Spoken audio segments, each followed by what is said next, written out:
Chemical hair டைக்கு bye சொல்லிட்டு natural hair டைக்கு ஹை சொல்லுங்க. அமோனியா சல்ஃபேட் பிபிடி இல்லாமல் தயாரிக்கப்பட்ட ஜிகே நேச்சுரல்ஸோட நேச்சுரல் பிளாக் ஹேர் டை. இல்ல ஐநா தன் தன்மை இழந்து விட்டது, தேவையை இழந்து கொண்டு வருகிறது. இன்னும் கொஞ்ச நாள் போச்சுன்னா ஐநா எதுக்கு இருக்குன்ட்டு நம்மளுக்கு தெரியாம போயிடும். இல்ல எனக்கு அது ஆப்போசிட் சிந்தூர்லேயே தெரிஞ்சு போச்சு. அது அவ்வளவு சம்பவம் நடக்கும்போது அவன் கட்டண நிப்பாட்டு உலக நாடுகள் அதை எதிர்ப்பு தெரிவிக்கணும். பாகிஸ்தானுக்கு பாயிண்ட் வரட்டும் வாய மூடிட்டு எங்க நம்ம போரே முடிச்சாது, எங்க நீ பாயிண்ட் வர்றது? இப்பயும் ஈரான் கூட தானே பாயிண்ட் வரட்டும் தானே உட்காந்துட்டு இருக்காங்க. அப்ப அவரு பர்வதநேனி கிழிச்ச கிளியில தப்பே கிடையாது. தப்பே இல்லைங்க. நான் திரும்ப கேட்கிறேன், இந்த போர்ட் ஆஃப் பீஸ்ன்றது என்ன? இன்னைக்கு இவர் அமெரிக்கா பிரசிடென்ட், இவர் தலைவர், ஓகே. இவருக்கு அப்புறமும் இவர் தான் நிரந்தர தலைவர்னா அதுக்கு யார் பணம் கொடுப்பா?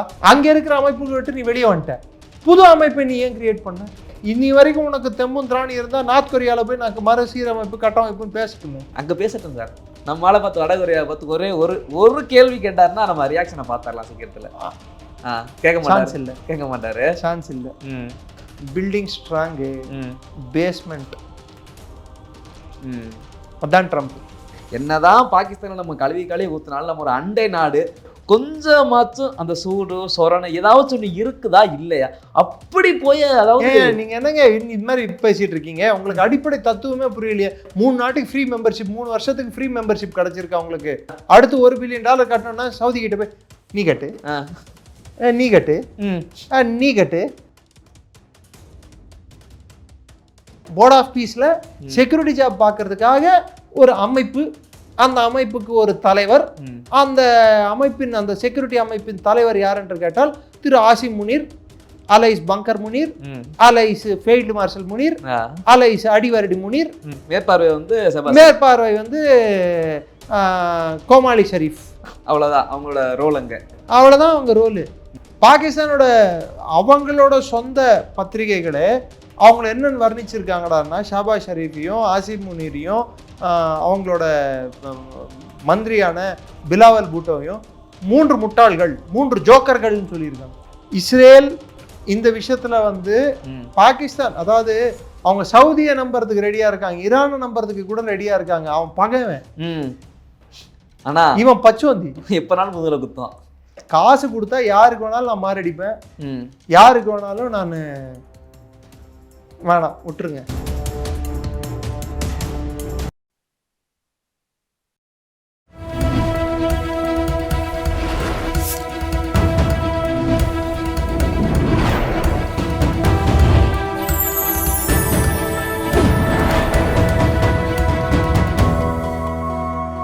சேனல் 5 தமிழ் நேயர்களுக்கு வணக்கம்.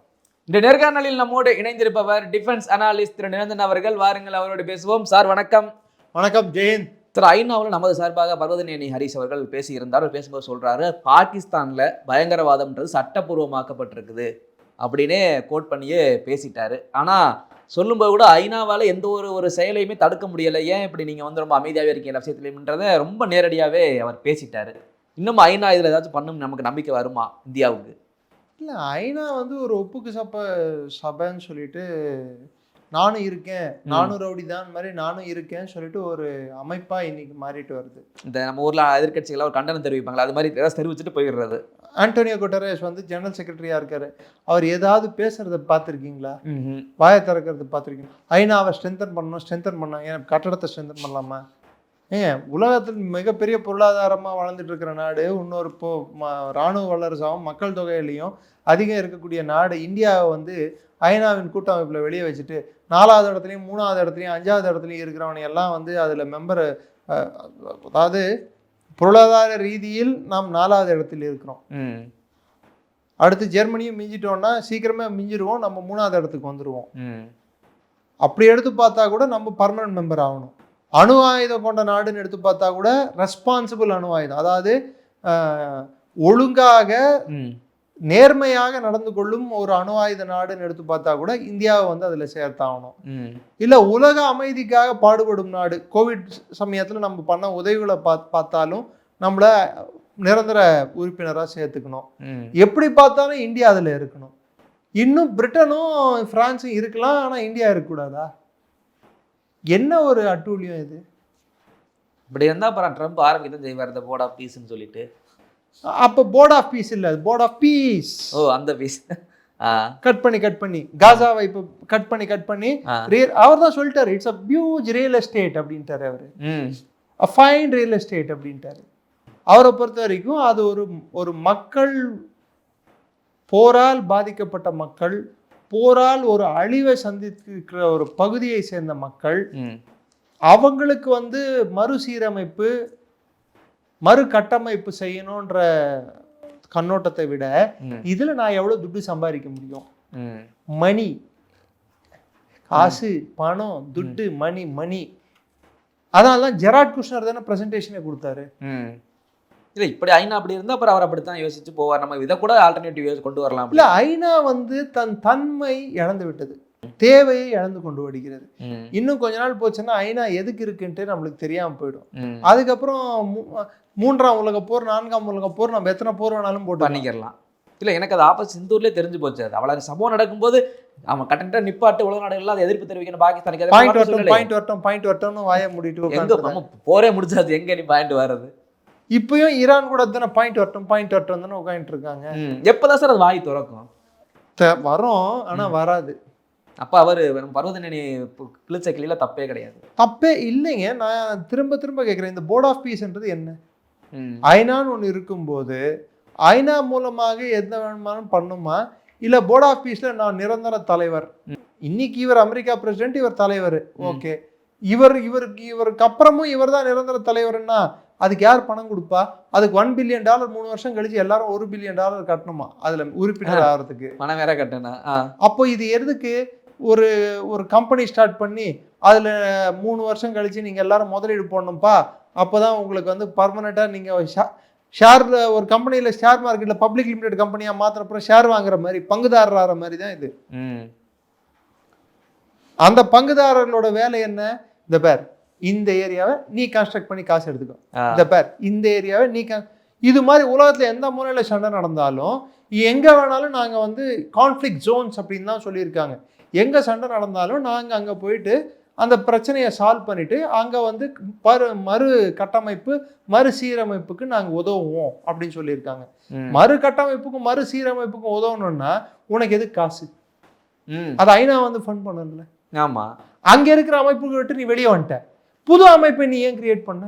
அந்த துப்பு இல்லாம ஐநா அதை கேட்க துப்பு இல்லாம அப்படியே மௌனம் காக்குறாங்கன்னா அப்ப ஐநாவோட தேவை என்ன? இல்ல பிரச்சனையை சால்வ் பண்ண வர்றியா, இல்ல சால்வ் பண்ணதுக்கு அப்புறம் மறுகட்டமைப்புன்ற பேரு பிசினஸ் உள்ள கொண்டு வரியா? அப்ப நீ ஆல்ரெடி என்ன நினைப்ப? ஒரு பிரச்சனையை கிரியேட் பண்ணி ஒரு நாட்டை வந்து அழிச்சு சூறையாடி நாளைக்கு இதே ஈரானுக்கும் நடக்கலாம். உக்ரைனுக்கு ஆல்ரெடி யுக்ரைனுக்கு பண்ணிட்ட, நாளைக்கு கிரீன்லாண்டுக்கும் நடக்கலாம், ஈரானுக்கும் நடக்கலாம்.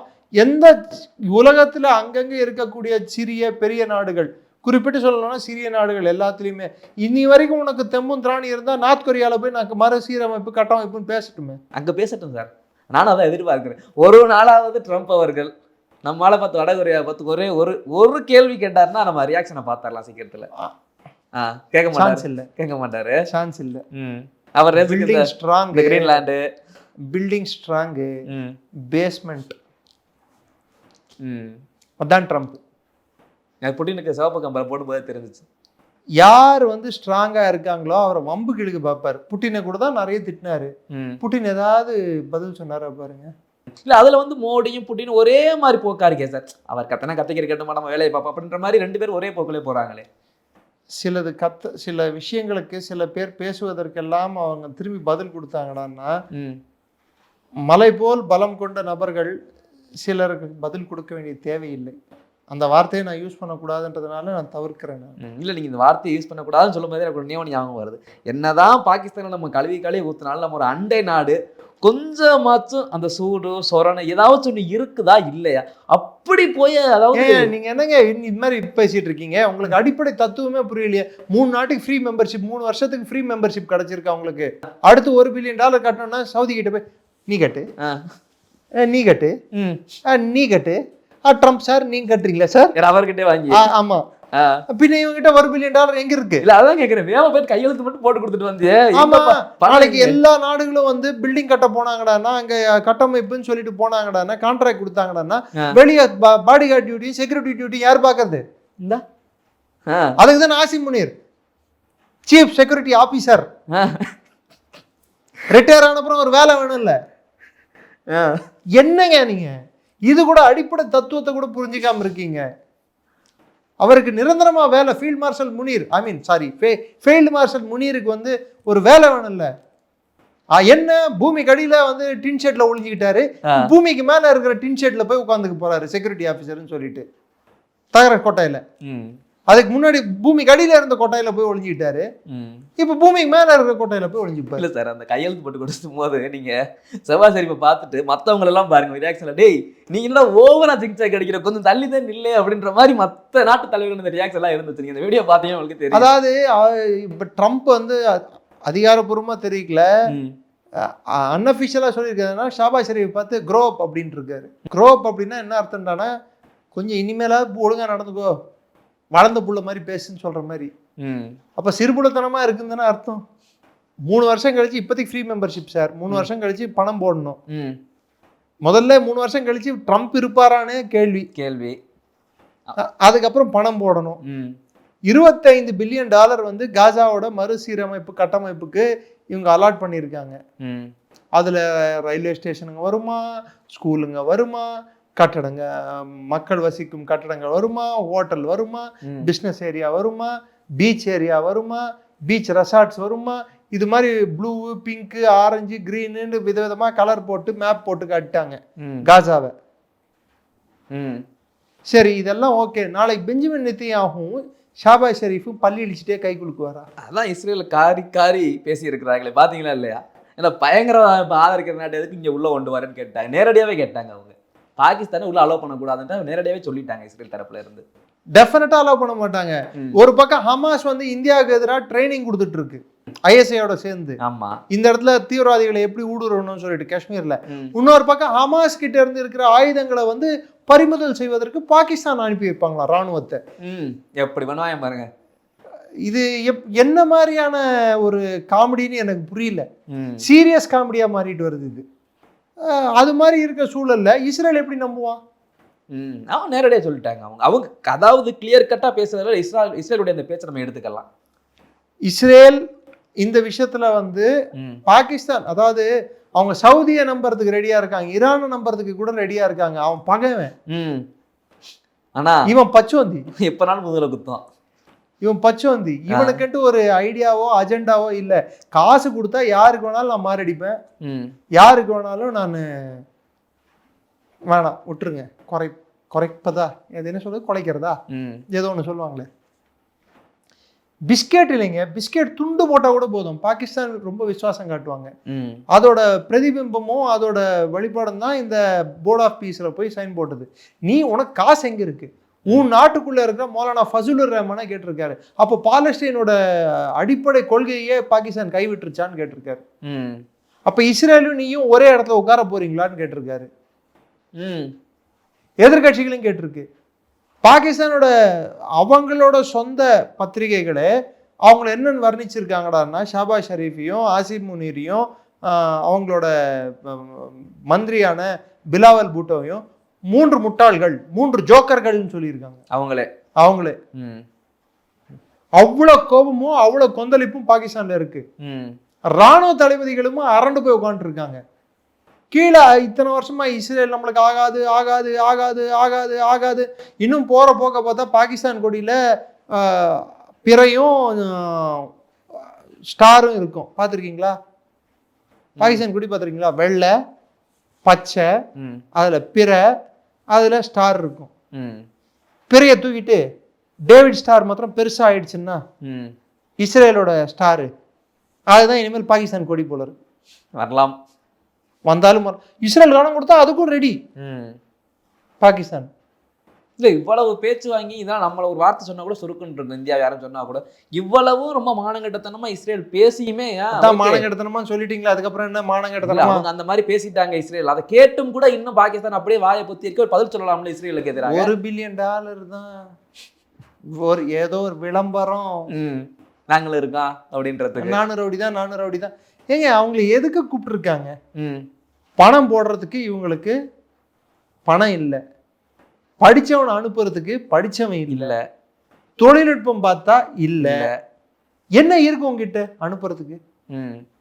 ஒரு இத்து போன ஒரு ராணுவம் இருக்கு, சாரி ஃபார் மை லாங்குவேஜ், ம் யூஸ்லெஸ் ஆர்மி ஒன்று இருக்குது. ம் அந்த ஆர்மி வச்சுட்டு என்ன பண்ண முடியும்? அந்த ஆர்மியை வச்சுட்டு சானிட்டரி நாப்கின் விற்க முடியும், கெலாக்ஸ் கார்ன்ஃப்ளேக்ஸ் விற்க முடியும், பீஸா விற்க முடியும், ம் உங்கள் உள்நாட்டுக்குள்ள ரியல் எஸ்டேட் பிஸ்னஸ் பண்ண முடியும். ஏன்னா நீங்கள் தான் சண்டை போடுறது இல்லையே. போடுற சண்டையெல்லாம் லஷ்கர் தொய்பாவையும் ஜெய்ஷே முகமதையும் அர்கத்துல் ஜிஹாத் இஸ்லாமியையும் ஹுஜியையும் இவங்களையும் வச்சு தானே போட்டுட்டு இருக்கீங்க இந்தியா கூட. ம் உன் ராணுவம் என்னைக்கு தெம்மும் திராணியோட இந்திய ராணுவத்தை எதிர்த்துருக்கு? எதிர்க்கணும்னு சூழ்நிலை வந்தால் தான் பங்கரில் போய் ஒளிஞ்சிக்கிறீங்களே. இப்போ ஒளியறது ஃபுல்லா அவங்க சேஃபா ஒளிஞ்சுக்கிறது. எவனோ சாவறான், எனக்கு என்ன வந்தது? அடப்பாவீங்களா அதுலயுமா? நான் அதுல கூட வீரமச்சரி எல்லாரும் சண்டை போடுவாங்கன்னு நினைச்சேன். அதுலயும் சேஃபா ஒளிஞ்சுக்கிட்டு அந்த அப்பா யாராரு பாவப்பட்ட திரும்ப முன்னாடி அனுப்பிடுறது. ஆமா, 17 வயசு பசங்களை பிரெயின் வாஷ் பண்ணி பாவம், அவங்களுக்கு வேலை இல்லை, புரியாது. அவங்கள அனுப்பி விட்டாங்கன்னா அவங்க காஷ்மீர்ல வந்து இந்தியாவுக்கு எதிராக துப்பாக்கி எடுத்து நான் போராளி, நான் என்ன பண்ணுவேன் பார், நான் 10 யானை பலம் கொண்டவன், நான் வந்து பாகிஸ்தான்காரன், நான் வந்து இஸ்லாமை நம்பிவன். ஏன் இங்க இருக்கிற முஸ்லீம் எல்லாம் என்ன வேற ஏதாவது நம்புறவங்களா? அவங்களும் அந்த இறை தூதரை நம்புறவங்க தான், அவங்களும் அந்த குரான் ஷரீஃபை நம்புறவங்க தான். அதே அதே அதே அதே ஆள் தான் இங்க நம்ம சைட்ல இருந்து கண்ணை பிடிச்சி நிக்கிறது இருக்காங்க. காஷ்மீர்ல இருக்கிற நிறைய பேர் அதே ஆளுங்க தானே, காஷ்மீர் போலீஸ்ல இருக்கிறவங்க. ஆமா, சுட்டா புல்லட் அது என்ன மதம் பார்த்தாக்க சுடுது. ஹலோ நீங்க இந்துவா முஸ்லீமான்னு கேட்டுட்டா வருது, சுடதான் செய்யும். அது பாகிஸ்தான் புரிஞ்சிக்கல. இப்ப காசாக்கு போனாங்கன்னு வச்சுக்கோங்க, அங்க இருக்கிற அம்மாஸ்காரனை விட்டாலும் இஸ்ரேல் இவனை சுடுவான். ஆமா, அவங்க அம்மாஸ் கிட்ட இருந்து துப்பாக்கியை பிடுங்கினாலும் அம்மாஸ் அவனை தான் சுடுவான். அதாவது நம்ம பெரிய பெரிய கட்டடம் கட்டுறோம், இங்கே கன்ஸ்ட்ரக்ஷன் நிறைய இருக்குது பார்த்தீங்களா நம்ம மெட்ராஸ் சிட்டியில்.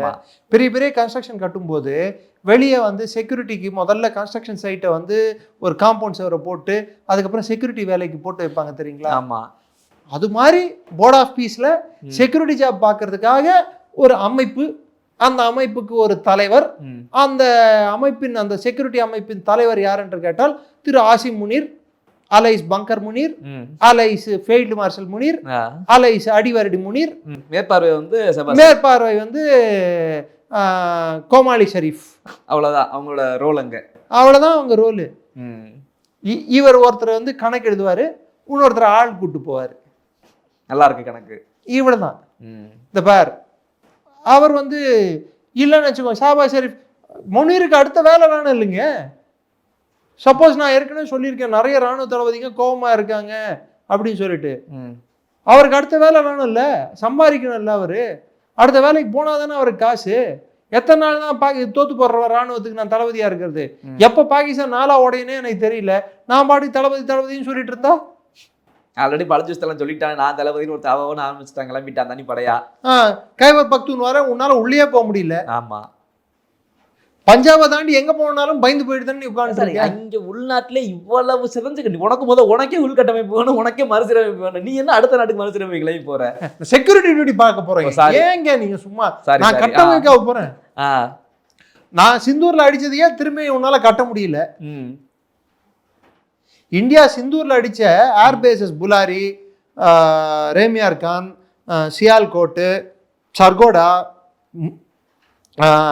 மாங்லா, நூர்கானு, இந்த மாதிரி 8க்கும் மேற்பட்ட தளங்களை அடிச்சது அதுவே திருப்பி கட்ட முடியல. இவங்க போய் காசாவில் போய் கட்டிடுவாங்களாமா? என்னங்க இது நம்புற மாதிரி இருக்கா? செக்யூரிட்டி டியூட்டி பார்க்க போறேன், அவ்வளவுதான். சிம்பிள். 3 வருஷத்துக்கு எனக்கு செக்யூரிட்டி டியூட்டி இருக்கு. சரி சார், பாகிஸ்தான் எவ்வளவு சொல்லணும் சொல்லிட்டார், ரைட்டு. ஐநாவில் அவர் ஹரிஸ் அவர்கள் பேசும்போது நேரடியாகவே ஐநாவை சொல்றாரு, நீங்க வந்து செயல் இழந்துட்டீங்க, ஒரு போர் நடக்குது எதுவுமே கண்டுக்க மாட்டீங்க, அந்த ஒரு இதே இல்லாம நீங்க போயிட்டீங்க, நேரடியாக குற்றச்சாட்டு வைக்கும்போது ஐநாவோட ரியாக்ஷன் இல்லாம இருக்குமா? வாய்ப்பு இருக்கா? ஐநால யார் பேச்சை கேட்குறா? ரஷ்யா அமெரிக்கா பேச்சை கேட்கறது இல்லை. ஏன்னா அவனுக்கும் ரஷ்யாவுக்கும் வீட்டோ பவர் இருக்கு, அமெரிக்காவுக்கும் வீட்டோ பவர் இருக்கு. பிரிட்டன் பேச்சை யாருமே கேட்கறது இல்லை. பிரான்ஸ் சொல்றத பிரிட்டன் கேட்கறது இல்லை, அமெரிக்கா கேட்கறது இல்லை. இன்னும் சொல்ல போனா ரஷ்யா சைனாவும் கேட்கறது இல்லை. யார் பேச்சையும் கேட்காம இருக்காங்க. ஒரு குளோபல் ஆர்டர் அப்படின்றது வந்து ஒருத்தர் இன்னொருத்தர் பேச்சை கேட்டு நடந்துகிட்டு இருக்கிற அந்த ஒரு சிச்சுவேஷன் இன்னைக்கு மாறி போச்சு. தடி எடுத்தவன் தண்டல்காரன், அவ்வளவுதான். நான் யுக்ரைன் நுழைஞ்சு அடிப்பேன்டா, ஆமாண்டா நான் அப்படிதான்டா அடிப்பேன். அப்போ ஓகே நீ யுக்ரைன் அடிச்சுக்கோ, நான் கிரீன்லாண்ட் அடிச்சுக்கிறேன். அவ்வளவுதான். ஐநா ஒண்ணும் பண்ணாது. வேணாப்பா, தப்புப்பா, வேணாம் ராஜா. நோ நோ நோ சாரி, 4 வருஷம் ஆயிடுச்சு, இப்பயாவது நிறுத்திக்கோ. அவ்வளவுதான். இப்படிதான் போயிட்டு இருக்கு. இதுக்கு எங்க ஃபண்டு, இதுக்கு எங்க அமைப்பு, கலை சுட்டு போயிட வேண்டியது தானே. கலைச்சா வேற என்ன அமைப்பை ஏற்படுத்துறதுக்கு? அப்புறம் நீ போர்ட் ஆஃப் பீஸை ஏற்படுத்தினா நான் திருப்பி வேற ஏதாவது புது போர்டை ஏற்படுத்துவேன். ஸ்கூலுக்கு தான் போர்டு இருக்குன்னு தெரியும், central board of secondary education, army board, recruitment board, அந்த போர்டு இந்த போர்டுன்னு. அது மாதிரி இதுவும் கிளம்பிட்டு இது என்ன போர்டுன்னு தெரியல. இது கருப்பு கலர் போர்டா, பச்சை கலர் போர்டா, இல்ல ட்ரம்ப்புக்கு ஏதாவது நிறம் வச்சிருக்காரா அந்த போர்டான்னு தெரியல. அதான் இலான் மஸ்க் சொன்னாரு, இது பீஸா அப்படின்ட்டு. கரெக்டா தான் கேட்டார் இலான் மஸ்க். சரி நீ டாரிஃப் போட்ட, என் மேல இந்தியா மேல டாரிஃப் எல்லாம் போட்ட. ஒரே வாட்டி நம்ம என்ன பண்ணோம், அங்கேருந்து வரக்கூடிய மஞ்சள் பட்டாணி மேலேயும் சில பொருட்கள் மேலேயும் நம்ம ஒரு 30% டாரிஃப் வீச்சோம். அங்கே மோண்டானாவும் இன்னொரு நார்தன் டக்கோட்டா மாகாணங்களில் இருக்கக்கூடிய விவசாயிகள்லாம் வாய வயிறு அடிச்சுக்கிறாங்க. இந்தியா கூட போய் பேசி முதல்ல டீலை ஃபினிஷ் பண்ணு அப்படின்ட்டு. ஸோ எங்கே தொட்டாலும் திரும்ப ரியாக்ஷன் இருக்கு, ரிஃப்ளெக்ஷன், பூமராங் எஃபெக்ட். எப்படி போனாலும் ட்ரம்ப்புக்கு திரும்பி ரிவர்ஸ் ஆகுது. நீ தானே ஃபர்ஸ்ட் வீசினா அப்போ ரிட்டர்ன் வரும்ல. அதுவும் ஒருத்தர் மேலே பந்து வீசினா பரவாயில்ல, எல்லார் மேலேயும் சகட்டு மேலேயும் பந்து வீசினா, யூரோப்பியன் யூனியன் மேலே அதாவது உலகத்தில் ஒரு குழப்பத்தை உண்டாக்கணும்னு பிளான் பண்ணிட்டீங்க, உண்டாக்கிட்டீங்க. இப்போ அந்த குழப்பத்துக்கு முடிவை எப்படி தேடணும்னா முடிவு உனக்கு தெரியல, ஆரம்பிச்சுட்டே முடிக்க தெரியல. இல்லை சார், குழப்பம்ன்ற வார்த்தை பயன்படுத்தினீங்களா, அந்த குழப்பத்துக்காக தான் எனக்கு இந்த கேள்வி டக்கு ஞாபகம் வருது. சீனாவில் ஆக்சுவலாக என்னதான் நடந்துகிட்டு இருக்கு? சீனாவில் சென்ட்ரல் மிலிட்ரி கமிஷன் அப்படின்னா சிஎம்சியோட சேர்மன் சீனாவில் மாத்திரம்தான் இராணுவம் ஆட்சிக்கு சொந்தம், அதாவது கட்சிக்கு சொந்தம், கம்யூனிஸ்ட் கட்சிக்கு. தலைவர் ஷி ஜின்பிங், துணை தலைவர் ஜாங் யூசியா, அதுக்கப்புறம் நெக்ஸ்ட் தலைவர் ஹீ வெய்டாங், அதுக்கப்புறம் நெக்ஸ்ட் இன்னொரு தலைவர் யாருன்னா அதில் இருந்தவங்க லீ ஷிங்ஃபு, அதுக்கு அடுத்து இருந்தவர் லியூ ஜெங் லீ, அதுக்கப்புறம் இருந்தவர் மியா ஹுவா, அதுக்கப்புறம் ஜாங் ஷிங் மின். இத்தனை பேர் இருந்தாங்க. இதுல 2 பேர் சொன்னேன் பாருங்க. ஆமா, ஜாங்குசியாவும் ஹீ வெய்டாங்கும் ஜாங்குசியாவும் இவங்க 2 பேரும் துணை தலைவர்களா இருந்தாங்க. இதுல லீ ஷிங்ஃபு இராணுவ அமைச்சராக இருந்தாரு. அவர் 2024லயே அவரை தூக்கி போட்டாங்க ஊழலுக்காக. அதுக்கப்புறம் போன அக்டோபர்ல ஹீ வெய்டாங்க சிறை கமிச்சிட்டாங்க. அதுக்கப்புறம் மியாஹுவாவையும் கட்சியை விட்டு நீக்கி சிறை கமிச்சிட்டாங்க.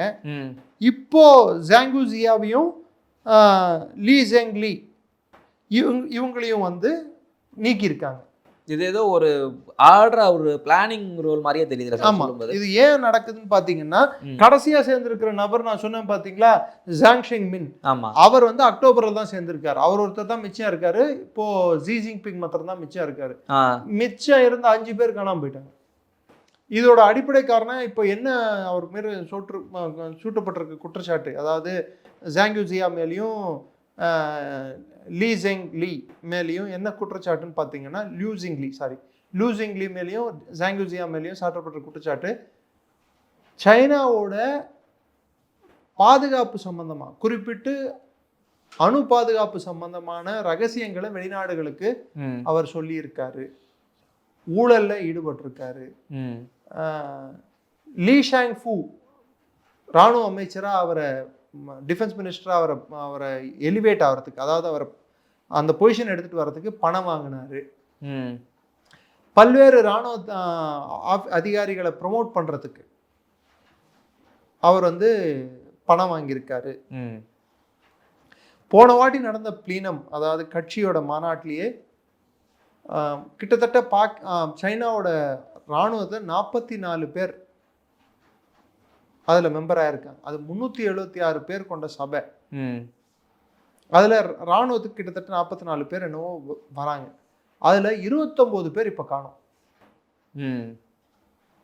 நேற்று மாத்திரம் நடந்திருக்கிற பர்ஜ், அதாவது ஆட்களை கைது செய்கிறதோ இல்லை பதவியிலிருந்து நீக்கிறதோ இதில் வந்து 17 பேரை வந்து நீக்கியிருக்காங்க. அதில் சீனியர் மோஸ்ட் ஜெனரல் 75 வயதான ஜாங்குசியாவும் ஷி ஜின்பிங்கும் நெருங்கிய நண்பர்கள் கூட. அவரும் அவரையே நீக்கிட்டாங்க. ஸோ சைனாவில் உள்நாட்டு பிரச்சனை பெருசாகிட்டு வருது. சைனாவோட பீப்புள்ஸ் லிபரேஷன் ஆர்மி அவங்களோட டெய்லி, அதாவது அவங்களோட பத்திரிகையே வந்து ஜாங்குசியாவை ஏன் நீக்க வேண்டியதாக போச்சுன்றதுக்கு காரணம் தெரிவிச்சிருக்காங்க. அவர் ஊழலில் ஈடுபட்டிருக்காரு. ராக்கெட் ஃபோர்ஸ்னு ஒன்று இருக்குது, அதில் வந்து பெரிய அளவில் ஊழல் நடந்திருக்கு. புது ரக ஏவுகணைகள் விமானங்கள் இதை வாங்கிறதுல அதை உற்பத்தி செய்கிறதுல ஊழல் நடந்திருக்கு. அதுவும் எப்படி உங்களுக்கு உலகத்துக்கு தெரியாது இது ஊழல்னு சொல்லிட்டு? எல்லாம் ஆப்ரேஷன் சிந்தூர் ஒரு காரணம். இதுலலாம் ஊழல் நடந்திருக்கு. ரெண்டாவது, ஆட்களை ப்ரொமோஷன் பண்ணுறதுல ஊழல் நடந்திருக்கு. கடந்த ஆண்டு மாத்திரம் 10 லட்சம் கட்சி அதிகாரிகளை பொறுப்பில் இருக்கிறவங்கள சி நீக்கி இருக்காரு. சி வந்த பிற்பாடு கிட்டத்தட்ட 50 ஜெனரல்கள், சீனியர் பொசிஷன்ல இருந்த ஜெனரல்கள் பதவியில் இருந்து தூக்கி எறியப்பட்டுள்ளார்கள். பீப்புள்ஸ் லிபரேஷன் ஆர்மி அதுவே பெரிய மாற்றங்களுக்கு உட்படுத்தப்பட்டுள்ளது. இது அங்க நடந்துகிட்டு இருக்குது. இது ஒரு பக்கம் இது நடந்துட்டு இருக்கும்போது இப்போ சைனாக்குள்ள சி வந்து மாவின் காலகட்டத்தில் எப்படி ஒரு கல்ச்சரல் ரெவல்யூஷன் என்ற பேர்ல சில விஷயங்கள் நடந்து ஆட்சி அவரை தவிர்த்து வேற யாரும் வந்து நிரந்தரமா இருக்கக்கூடாதுன்ட்டு ஒரு விஷயம் நடந்ததோ, கிட்டத்தட்ட அதே மாதிரி ஒரு சூழல் இன்று சைனாவில் நிலவிட்டு இருக்கிறதா எல்லாரும் கருதுறாங்க. இது போக போக தான் தெரியும். அதனாலதான் இந்த குழப்பங்கள் இப்ப வெடிச்சிருக்கு. இது போக போக தான் தெரியும் என்ன மாதிரியான விளைவுகள் கொடுக்கும்ட்டு. இதே சமயத்துல சி வந்து இந்தியாவோட இன்னொரு மோதலை எதிர்பார்க்காதனால்தான் இந்தியா வந்து ஒரு ஆலி அப்படின்னு சொல்லியிருக்கு, அதாவது நண்பன், எங்களோட பார்ட்னர் அப்படின்னு சொல்லியிருக்காரு அவர். ஸோ அதையும் நம்ம கருத்தில் கொள்ள வேண்டும். ஸோ அதுக்கண்டு சைனா வந்து ஆலின்னு சொல்லிடுச்சுன்னு நம்ம வந்து முழுமையாக நம்ப முடியல. அவங்க உள்நாட்டு பிரச்சனைகள்ல அவங்க மூழ்கி இருக்கிறதுனால அவங்க டைம் பர்ச்சேஸ் பண்ண பார்க்குறாங்க. ஆனால் அவங்களுக்கு இருக்கிற இன்னொரு இப்போ ஒரு பிரச்சனை என்னன்னா, ஒரு பக்கம் பாகிஸ்தான் அமெரிக்கா கூட இருக்கா இல்லை சைனா கூட இருக்கான்னு தெரியல. ஸோ சைனா அவங்க பாலிசியை வந்து பாகிஸ்தான் சம்மந்தப்பட்டு எப்படி மாற்றங்களை எடுத்துகிட்டு வர போகிறாங்கன்ட்டு நம்ம கொஞ்சம் உன்னித்து கவனிச்சா நம்மளுக்கு பல விஷயங்கள் புலப்படும். ஓகே சார், உங்களுடைய பல்வேறு கேள்விகளுக்கு உங்கள் நேரத்தை ஒதுக்கி பகிர்ந்து மிக நன்றி சார். தொடர்ந்து பேசுவோம். நன்றி, வணக்கம்.